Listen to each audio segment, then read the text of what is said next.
Okay, good afternoon, everybody. This is episode number 60 of the Sports Consiglieres podcast. I guess we could say it's going to be soccer themed. So we'll say Billy Gilmore from Chelsea, 60. Oof. Yeah, so I would have been happy with Brad Benson or I Sean. was going to say Brad Benson, but I know you didn't sleep last night because you went to the Cosmos press conference yesterday.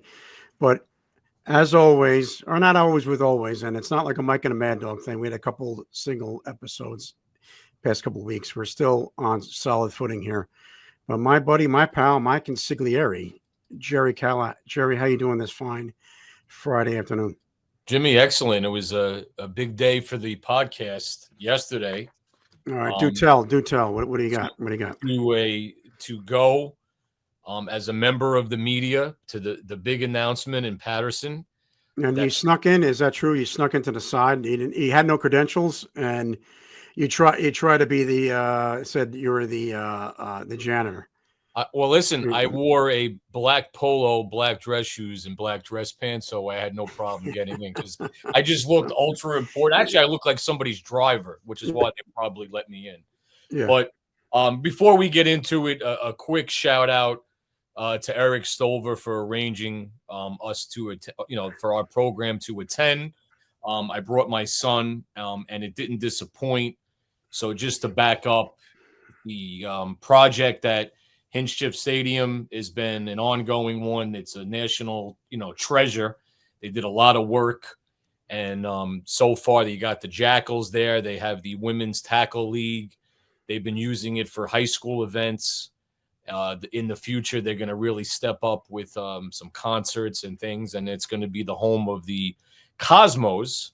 I'm not going to say the New York Cosmos because there was no mention of dropping the New York, but let me just say, last night when I was on the website was under construction for a few hours. It used to be nycosmos.com, Yeah. and now it's just cosmos.com. And one of the big things that they gave out with the media is, I'm holding it up here.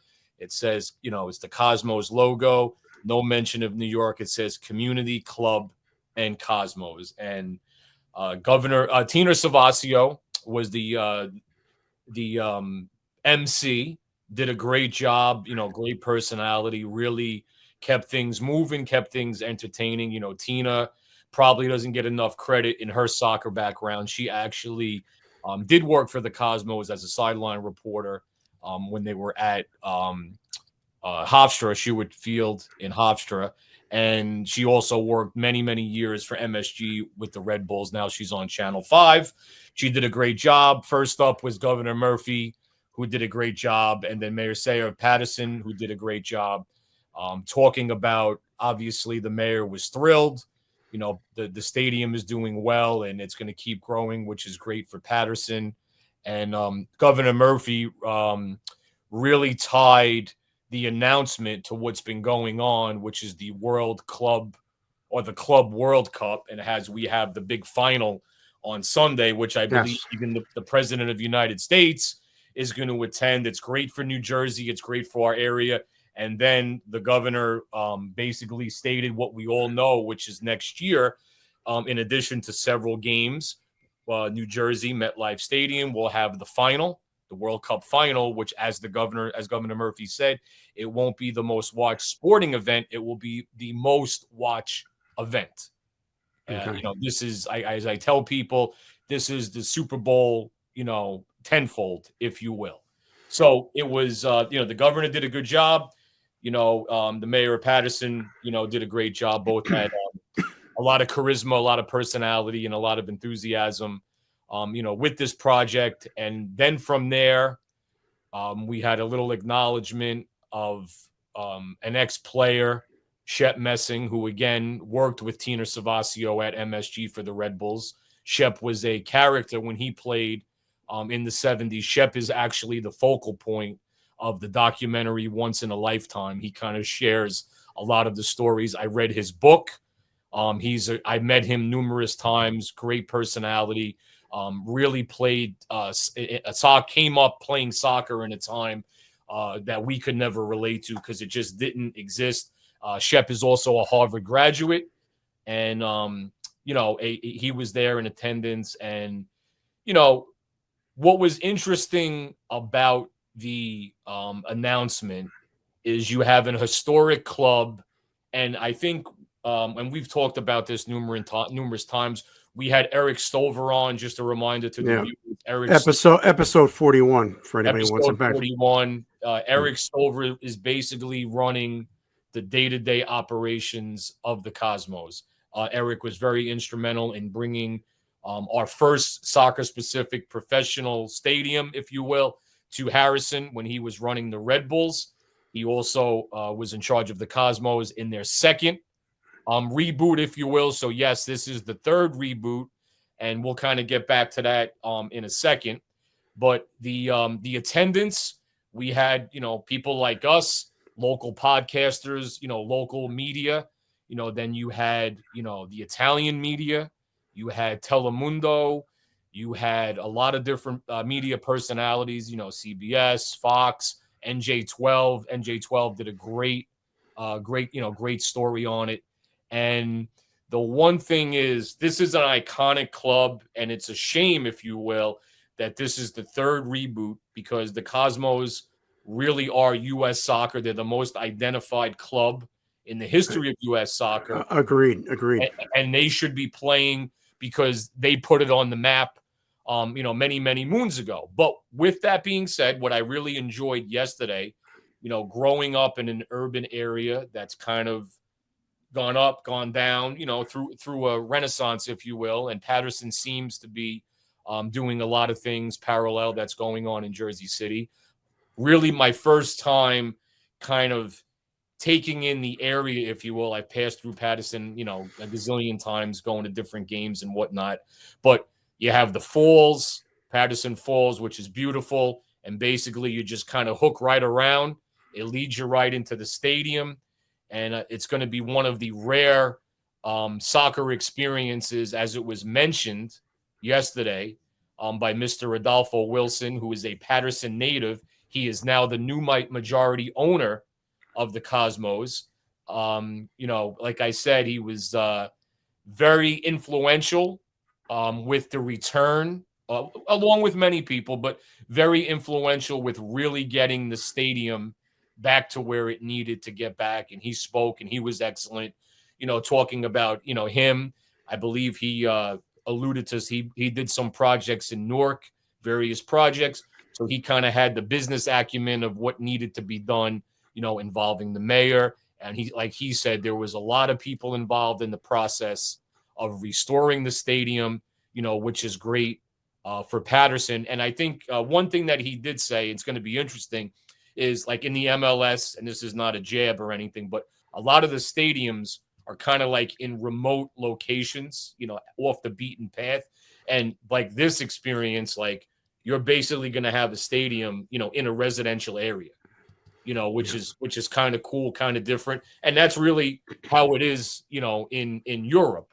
So the big announcement, and I guess you could say is the big announcement. So you have Eric Stover running the day-to-day. His resume doesn't need any more highlighting, if you will. You have Mr. Wilson, who's the majority owner. But the big announcement was the head of soccer, for all intents purposes, for our Yanks, if you will. That's the general manager, president of operations, is going to be Giuseppe Rossi.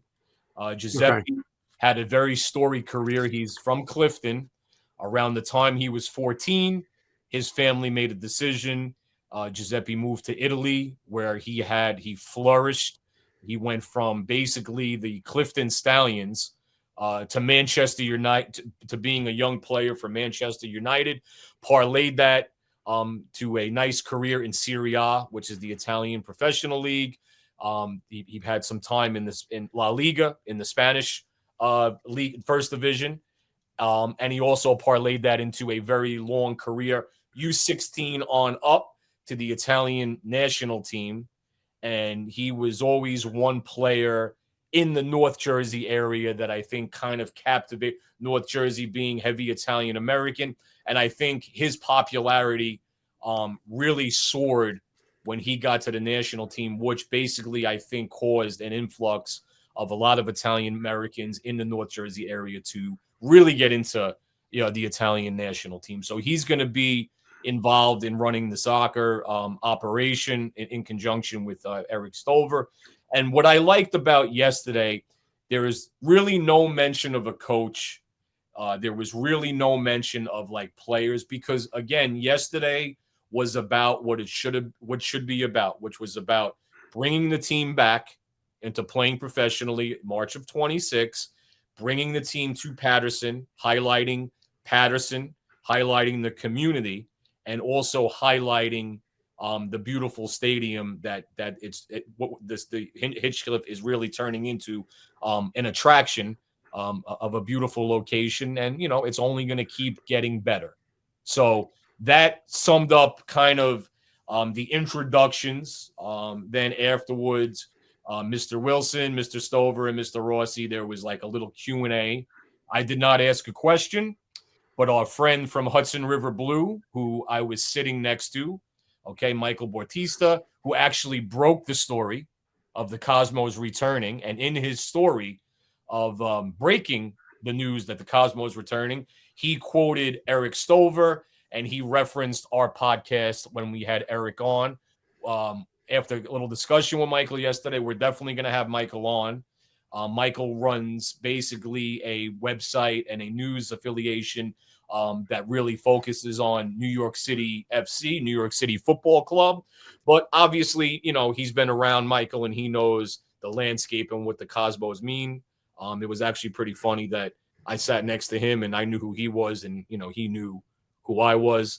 And then there was a question which I thought was there was a few interesting questions. Michael had a great question. I don't want to skip over his question.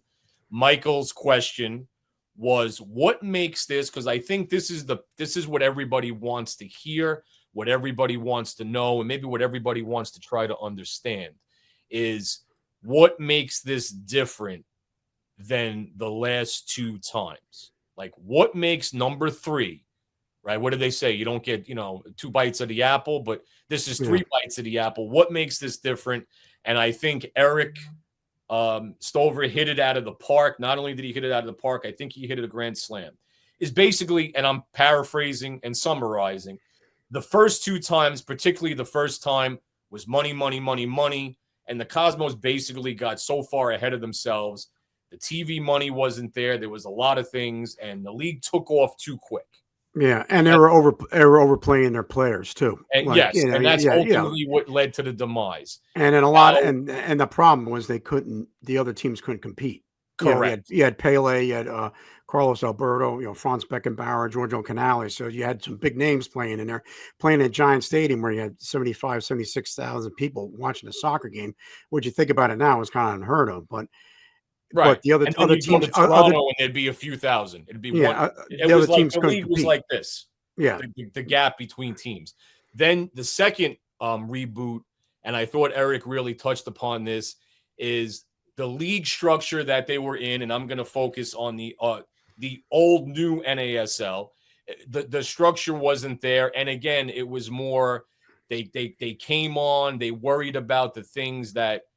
Maybe you should worry about on day 100, not day 1. And that was the thing, kind of a mini model, if you will, of the first time. But I think the main thing that Eric reiterated was, compared to now, 2025, the league structure of the USL is doing well. You look at locally, they have FC Westchester, all right? And they're on MSG. Their games are on MSG.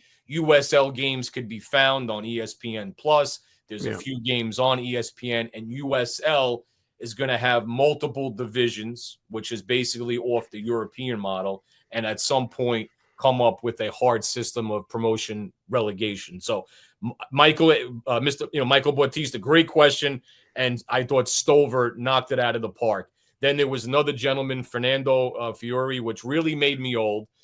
Fernando. Is very from Argentina, was a Cosmos fan from the 70s, big guy in, Spanish football, if you will. So the last time I saw Fernando in person up that close, I was with my son yesterday. My son's 18. He just graduated high school. The He last didn't time ask. He didn't ask a question though, right? he didn't ask a No, no, question. okay, right. He was Okay. holding the paper. I wasn't sure if he was gonna. If you tell, hey Anthony, can you ask Yeah. this question? See what's So the last time I saw Fernando, Anthony was 5, probably around 5. Yeah, probably 5 or 6. So we're looking at 12, 13 years.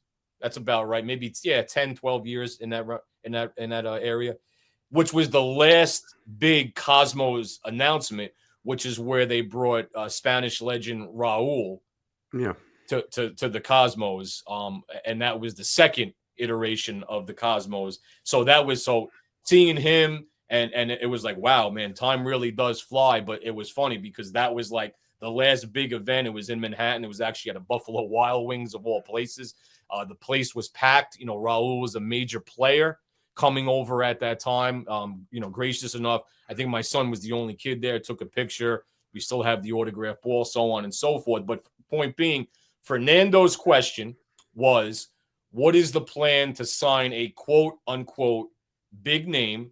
And Eric Stover and Giuseppe Rossi basically, they didn't rule it out. They didn't shoot it down. But how they answered that question was the focus is going to be on developing talent, particularly local talent, developing players, when they're of the age of 16 and up, and just developing that talent, because that's the other thing. That is the sustainable model, okay? And that's the problem that we've had in this country, or we still have, that the development of players is that system, and we're going to save that for another show, okay? That system is just out of whack. And once you start forgetting to develop players, and I'll tie this because I know you want to talk about this. PSG is playing Chelsea on Sunday, okay, in the Club World Cup final. PSG won Champions League. PSG finally won Champions League because they went away from their old model, which was, yes, are they spending money? Yes, they are. But in the past, it was spend, spend, spend. David Beckham, Messi, this one, Neymar, right? Ibrahimovic, the players, Yeah. David Luiz, the players are endless. And it would get them to a certain point, and they could never go over the top. Now, they brought in the right coach, the right sporting director, if you will, okay? And they concentrated on developing players, and you bring in a piece here and there. So I thought that was interesting because, again, the theme of the day, and just like on the card, is community, club, and Cosmos. And that was not lost, I think, in this press conference / information gathering session. And that was driven home what's going to separate them, from other teams. And it was a good sign because there was 2 gentlemen there, and we're going to have them on as guests, and their names are Daryl and Derek Etienne. I've known both of them for quite some time. I know Daryl a little bit better than I know Derek. Both of them actually coached my son on the club level. I actually coached against Daryl on the high school level, and I was happy to see them there because the conversation goes no further. When you talk about Paterson and you talk about soccer, they have to be the first 2 guys. And I really hope, I didn't really get into it with them. It was more catching up, but I just really hope that they're involved, because if they're really, and I believe they are, if they're really true about staying to the community roots, those are 2 guys that have to be in the fold, one way or another, because they know, because I saw it firsthand, and this is not my bias getting into it, but I know that they know how to develop players, all the way up, through the quote unquote, soccer pyramid, which is a little wacky now in the US. And that, like, again, that's a whole nother show. We're trying to stay on topic, but like the Cosmos, it was a big announcement. It was on most major media platforms. Again, I was laughing. You had Peter Schwartz was there. Peter was the PA announcer, okay, at Hofstra, and Peter was on. Peter was in attendance, and he was on WFAN filling in this morning. And he briefly, he spoke about yesterday, You had Dr. David Kilpatrick. He's the team historian. I've seen him, the reboot. He's been at Hofstra. He's been at MCU Park, which is in Coney Island. The Cosmos played there. Any of the Open Cup games, he's around. He's a great resource for the team. So it's great to see him in the fold. Eric made mention of the gentleman. There was an older gentleman taking pictures of the event, and he dates back to Giant Stadium. So you have a lot going on. You have kind of the new mission, new league, new stadium, new owner, okay, new management team, more or less. You have people from the past that are involved to bring the nostalgia, and now the future is the community. And let's not, like I said, when you grow up in an urban area, you have, I always say, especially in New Jersey, you always have a fondness, for other urban areas. And this is going to obviously help Paterson. But the one thing that they wanted to make clear, this is going to help northern New Jersey, because, Paterson, Clifton, there's a lot of talent. There's probably a lot of talent that hasn't been tapped yet. And just the North Jersey in general, is a hotbed, for soccer. We could date that back, Harrison, the North Jersey area. So I think the North Jersey area will greatly benefit from this. And, today, deposits for season tickets went on sale. They have a little merchandise out already. March 26th is when the first game will be played, in Paterson around that time. So place holds about 8,000. I think they said they could get that up with, kind of the premium seating on the field, seats on the field, that sort of thing. But, they're rocking and rolling. I'm glad not only that I went, I'm glad that, Eric got us in there. And it was a really nice event. They gave out a nice information packet. Okay. Basically a history of the team, a history. This was actually very nice because this is always a hot topic. Let me just get this sheet. So this is, the Cosmos, obviously, and for all the Yanks out there, this is not a patch. This is a badge. This is what goes on the jersey. Okay. And all I can say is that's taking, time, taking various different looks over the years, and the one that they're settling on. So it was nice to see that, the artwork, the different things. And like I said, just Jerry, moving over and gonna cover your face because I was trying to hide. Yeah, trying to hide. But they gave out just a history of the badge, and kind of, and they gave out a sticker. The new one's going to be slightly different. Those were the big things. And again, like I said, they're not dropping. I want to make this clear. They haven't officially, to my knowledge, said we're no longer the New York Cosmos. Just a matter of reference, they're the Cosmos, because it's almost like you say the name and the name is easily identified. So, and again, it was a great event, very well attended, and things are happening, and, it's going to be the process is, going forward, they're going to have to start identifying talent, identifying players, building a roster, naming a coach. I don't want to start any rumors, but there was a gentleman there, very gracious enough to take a picture with me and my son. I haven't seen him in a very long time. Apple TV, MLS Network employee, Giovanni Savarese, Metro Stars legend. He coached the Cosmos on their second rebirth and kind of built the team from the ground up along with Eric. And he gave us, he was a part of some magical moments in which they were able to defeat Red Bulls and New York City FC in the Open Cup. It was, and it was nice to see him there. Again, I'm only speculating now. I know him and Eric have a strong bond. He could have been there just supporting. Maybe he's in the fold. I don't know. Time will tell. Yeah. Well, all I gotta say is this will conclude our episode. I think he covered everything. I got a bunch of notes. You went through everything, Jerry. So, but wow, that really seems like like they covered all bases, past, present, and the future of it. And I think that I know the U.S. national team, and we talked about this, touched about it a little bit in the last episode, even off camera. They haven't cultivated a lot of local talent. They usually, a lot of the talent in the men's national team go up through colleges. Most play. Soccer is a simple game. It's played like I remember. My friend of mine is Colombian. He was talking about Valderrama.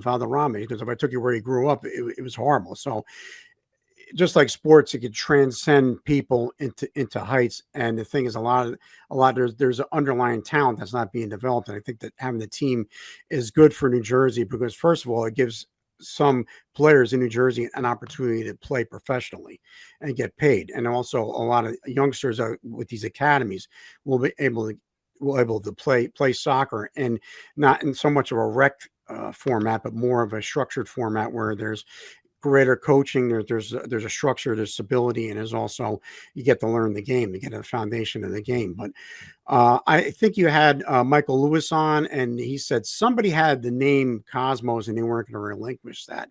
Was that brought up? And do you know any history about like who had the name prior to? Was it a licensing? Somebody kept the name, and I guess Eric's group had to purchase that the name. That was not brought up. The only thing is, there was a gentleman that kind of saved the Cosmos the last time. Okay, Rocco Camiso. He played for the Cosmos. He's very, very what's the term I'm looking for? He graduated from Columbia. He has a lot of close ties to Columbia University. So Rocco owned the team, and Eric brought this up yesterday, and I'm glad you brought that question to my attention because you're welcome. That's why you're like Chris Duhon at Duke. Yeah. So Rocco was very instrumental, and he took a lot of bashing because he challenged in court the U.S. soccer pyramid, why there's no promotion relegation, so on and so forth. And, again, that we could get into a whole episode just on that. But Rocco, basically, Eric gave him credit for why the team is back. He wanted the team on the field. And, again, the fact that the USL is going to have promotion relegation, Eric credited Rocco for his lawsuit. And ultimately, Rocco put up a lot of money to fight U.S. soccer. He's fighting the federation, and that is a big deal because again, the argument could be made, and this is another episode. We've talked about this. Will a U.S. businessman or businesswoman, excuse me, right, invest in a sports club, whatever it is, right, for racquetball, golf, whatever it is. Pickleball, with the caveat, if we finish in the bottom tier, we're going to drop down. And when we drop down, we're going to lose money. That's the competitive system is, you go into Europe and you watch, you go to England, you watch the English Premier League. There's no playoffs. What that does, and I'm going to make two sides of the argument, that makes every game important. Okay, every single game is important. There's no playoffs. Top 4 teams in the English Premier League go to Champions League. Bottom 3 get relegated, right? You got to stay out of that relegation zone. Yeah. After about 3 or 4 games into the year, when you look online at the standings, they have the dotted line, and the teams that are in jeopardy of getting relegated are below that. So, but what that does, that model creates competition. It really gives importance to each and every match. Now you look at MLS, and I'm going to play devil's advocate. MLS, the Red Bulls are infamous for this. They make the playoffs every year. I think they missed the playoffs like twice in the last whatever. Okay. MLS, you have the playoff format. Teams are sometimes content with playing for draws, getting that 1 point, looking to make the playoffs. Miami went through this last year. For all intents purposes, the regular season means nothing, as it does in other sports. Once you get to the postseason, it's that second season. There's no difference. However, you're going to now tell the MLS owner, oh, you guys can't have playoffs. They make a fortune in playoffs. They copied the American model, like the NBA. Now MLS has a play-in round. There's a lot, as you know, there's a lot of money. You got Apple TV. That's more tickets, more games, and that's like the thing is that the MLS took on what America wants, right? You remember when we were kids, the NBA, right? The first round, basically every round until the finals in each conference was best out of 3. Then it went up, right? Best out of 5, right?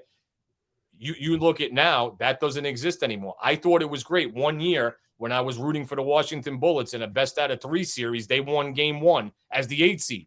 The 1 seed going into game 2 was facing elimination. That's not what they want. They want every series 7 games. I don't want to get off on my point here, but the MLS has the playoffs for that reason, is that they Americanized the league into what America wants. America wants as many teams making the postseason. Football has done it. NHL, we can go in every sport. So much wild cards. Right. Baseball. Just think. We talked about that in baseball too. Right. The wild and we cards talked about it, right? Just think the Billy Martin Yankees in the 80s. If there was a wild card, he would have made the postseason every year. Yeah. Yeah. And the thing is, you're the hot team, but if you don't make, get the pennant, then you don't win. So, that's the thing, is that, and I don't want to go off on a tangent here, but I think it did though. Yeah, I did. I did, but that's kind of where we are. What makes that USL exciting with the promotion relegation. So now, if you look at it, and we'll get back to the topic at hand, the Cosmos are going into 3rd division. So in time, all right, because again, they're coming in as ultimately an expansion team, but in time they could rise. Yeah, and that's exciting. We talked about that. We talked about that this morning, just in prepping the show. And one of my favorite shows was Welcome to Wrexham. And if you look at, Ryan Reynolds and McElhenney, I mean, I think they bought the team for $2 million. I think it's worth $475 million because they kept on inching up. So I mean, and that community hasn't been the same. Yeah, that community hasn't been the same since they. I mean, but they love their team, and the thing is, there's an identity living in Wrexham, and for the team, and I think that there was also how the team went, the town or the city went. So when they were bad, when they were doing good, the town was kind of on their heels. But I mean, you look at the growth on that. You're not going to get a rate of return on anything else, but what they did. But we talked about this too, like Watt. He owns a piece of Burnley, so there's a lot of Americans investing in soccer now. So it seems like that there's a better rate of return. But just talking about the USL, I'm not sure. Was it the NSL or MSL? Was there a salary cap on that? In the NASL, there is no salary cap. In the MLS, they have a salary cap, but there are exceptions outside of the salary cap, if you will. I don't want to use the term exceptions. I should say in the MLS salary cap format, there's wrinkles, as I'll use, so you can bring in a European player or two. It used to be the traditional terminology was, a team was allowed to sign 3 designated players a year. So like a team like the Galaxy, one year they had David Beckham, they had Robbie Keane, and then they used their 3rd DP to pay Landon Donovan when Donovan kind of hit his height. So that, there's no. So just to answer your original question, as far as the logo, who owned that, they did not get into that. There's, maybe that's something behind closed doors, but like I said, they already rolled out some merchandise. They rolled out, there's the website is, revised. I don't want to say relaunched, but the website is revised. The social media accounts are active. They've been active since this announcement was made. And the only disappointment, Jimmy, I have to mention is Tina Savasio kept going on and on about how good these empanadas were, made by a very nice woman locally, and I didn't get a chance to take part in those. So that was my only negative. Well, we're looking for sponsors. If you got the name, maybe we can contact. Right? You just want the empanadas. Yeah, exactly. So I can't turn on an empanada, but and again, obviously, just there's way more. Listen, they're scratching the surface here. Yesterday, they have the owner. They introduced the owner to you. They introduced the head of soccer. Eric. We know Eric well. Eric's there. And there'll be, the stadium, the vision, and it's hot and it's going to start, right now they're like here, and I remember the last time when they rebooted, they were like, yeah, the Cosmos are coming back. And it was like all rumors. And then the first big thing was they signed Carlos Mendez, who used to play for the Red Bulls. But I remember, like it was yesterday, and I loved Carlos Mendez as a player. He was the captain of the Cosmos too. But it was like that was their announcement early. At the time, they really didn't know where they were playing, what direction. So this is totally different. Like I was telling, so my son and I are sitting there, and Giovanni Savarese, who to the fans he's known as Gio, just Gio. My son said, "Wow, can you imagine if they named Gio, okay, the head coach?" And I said, "Today's not about that. Today is about the brand, the community." Getting the vision out to the public, and that's what they did. And I thought they did a very, very good job. Eric is a true professional. Giuseppe Rossi, true professionals. They sat there. Tina did a great job. There was more than enough questions. Asked. Not everybody asked questions, and then of course they had the private media sessions right after that. But overall, I give it an A+. I give and again for us. For the show, it's our first time, making, taking our business, if you will, on the road. It's not for profit right now, so it's not for. Well, listen, but if you look at just the benchmark that Eric set up, he announced it on February 14th, and then I guess he had another announcement on May 15th, and now July another announcement. So he's keeping the team alive. He's keeping the appetite alive, and he's also keeping the interest alive. So, like you said, if he announced the coach yesterday, then the buildup for the season kind of disappears. Yeah. So it's like anything else. It's like any other project that you take on, or any other project that you should do correctly. It's a process. There's stages, and for us, for our show, what I like about it is there's really two areas that I think what we saw yesterday and what we talked about today. Number one is how are the Cosmos going to fare in the landscape of, New York, New Jersey soccer, let alone sports. You have the Red Bulls, you have New York City, there's a team in Westchester, there's a team in Brooklyn, there's a team coming up in Staten Island. And then in Jersey, you got the Philadelphia Union in Philadelphia, South Jersey. You got down that way, you got the Union, there's other things going on, right? So which is great for our show is to have somebody like Michael Bautista come on. He can give us the kind of the pulse, what he feels, how this team is going to fare, with the fans in the area. And then the second part of it is we're going to have on Derek and Daryl Etienne, because I think it's crucial to have them on to cover what needs to be done to really we can go deep with them about developing players. For those of you who don't know, Derek Etienne Jr. is in the MLS, played for the Red Bulls, played for Columbus. So they know what needs to be done. They're familiar. They played at the high level. They both have coached at the high level, but it'll be interesting to get their take on what this means being, Patersonians, if you will, as they say. Okay. And what needs to be done to tie this. I think they can help us in two areas: the development of players, that discussion, and the second part, how this ties into Paterson. And one thing that I want to add while we're on the development of players, a player for the U.S. national team once upon a time ago, way back when, in the Glory days, or he's part of the Glory group, I should say, Eric Winalda, went on a rant yesterday about the MLS is great at developing talent, but not U.S. talent. And I thought that was very, very interesting. And this is a hot topic of why there's a disconnect with the national team. And, and I think it's funny because how our conversation starts, right? We start talking about the Cosmos. We start talking about legacy. We start talking about community.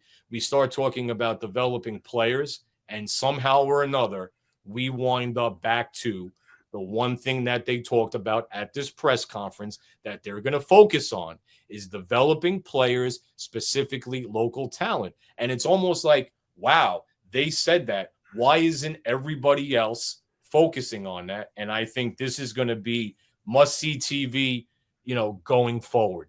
They Yeah. have the badge. They have the history. Fernando Fiore was there. He was in tears because he came to Argentina. The first thing that he saw with his family, was the Cosmos at Giant Stadium. Then he was around for the second reboot. So Yeah. anybody that's a soccer guy, a soccer person, this really strikes a chord because you have to have the most iconic club really celebrated and in the landscape of American soccer. Yeah. And then the USL itself, the league, I know they had, I think it was either on Amazon, they had the women's, they had a show on the women. So it's starting really to gain some traction and gain a lot of viewership. But just for the casual fan, what do you think about the USL viewership, and can it compete against the MLS? I think absolutely, and I think it's doing that now because if you look at the USL where their franchises are, there's a lot of franchises, and I'm going to sound like a typical North Jersey resident, okay? That there's that nothing else goes on in the Yeah. United States outside of North Jersey. There's a lot of franchises in areas that aren't as spoiled as we are, meaning they're in markets that's it. Yeah. All you have is your college and your local soccer club. There's I have a choice to root for 3 hockey teams, 2 football teams, 2 basketball teams. Look at the amount of soccer teams, we have now. So Yeah. that's Well, why I think if you look at Oakland, I think we had a conversation. Oakland saw roots, that baby.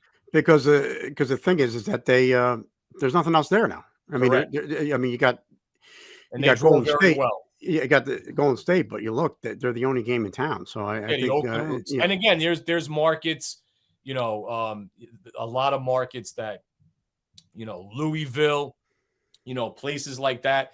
The attendance, is good. And listen, I don't want to sound naive here. They're on ESPN Plus. Yeah. There's a lot of leagues that are on ESPN Plus, and they're one of them. So, and before I forget, because you did bring it up, and I do not want any bad mail or bad press from Tina Savasio, but the Cosmos, because you did bring it up, okay, will have the and I'm just want to make sure I quote from the literature. The club will field a women's pro team in the near future, and again, will focus on youth development as part of deep commitment to Paterson, Passaic County, and our North Jersey community. So the Cosmos will be having a club on the women's side. Yeah, I think 2027. Yeah, I think that's what Eric said when we had him on. Yeah. Well, listen, Jerry, a great episode. I don't know. Do you have anything else left in the tank? Because you were really on fire. I know, congratulations to you for seeing this. I know you're embedded in the soccer community. You coach high school. Your son played, your daughter played. You follow the sport religiously, and it's a real asset to the show and to the viewership. So, I mean, congratulations to you. I was happy to hear that you were able to attend. And and it seems like it really is an exciting time for soccer. So with Absolutely. that being said, exciting time for soccer in our area. I mean, that's the biggest story. The next 2 years. Yeah, and I was going to bring Dave on, but I think we're up against it. So, but I know Dave Sturcio, our producer, Chop Sports Media, his mom was a cheerleader back in the late '70s. So he was mom was a cheerleader for the old New York Cosmos. So, but Dave, he's also got his event this coming Tuesday. So, Fight Factory, Dave Sturcio on Instagram. You can find out for tickets and also gear and everything else. So good luck for Dave on that too. With what I find funny, Jim, what I find funny? Dave's mom was a cheerleader for the Cosmos, and Dave always wanted to be a cheerleader for the Cowboys. So it's funny. All right.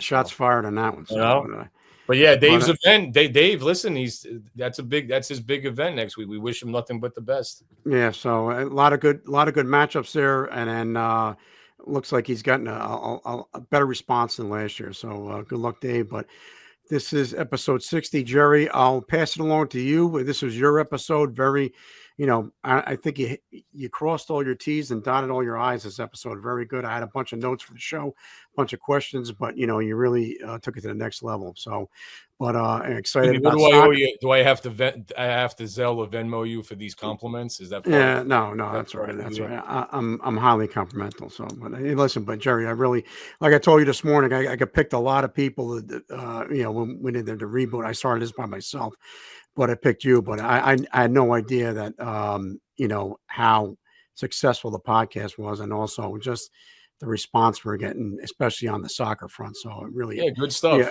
But appreciate listen, it. you're the one you You're the target a Chris lot. Duhon of the show, baby. Yeah, yeah. I'm just the guy underneath shooting the layups. Yeah, that's all right. What I Well, I'll keep on feeding you. So, but Again, like anyway, Jimmy said, this is episode 60, talking about one of the most iconic sports franchises in all of sports in the United States, the New York Cosmos, who are now the Cosmos.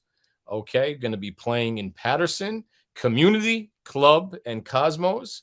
We will definitely be developing future episodes based on today's episode, yesterday's press conference, and we will be back shortly with other guests from other areas of what we love to do, which is talk, watch, and discuss sports. Have a great day. Have a great weekend. Take care, everyone. all right. Thanks, Jerry. Take All care. right.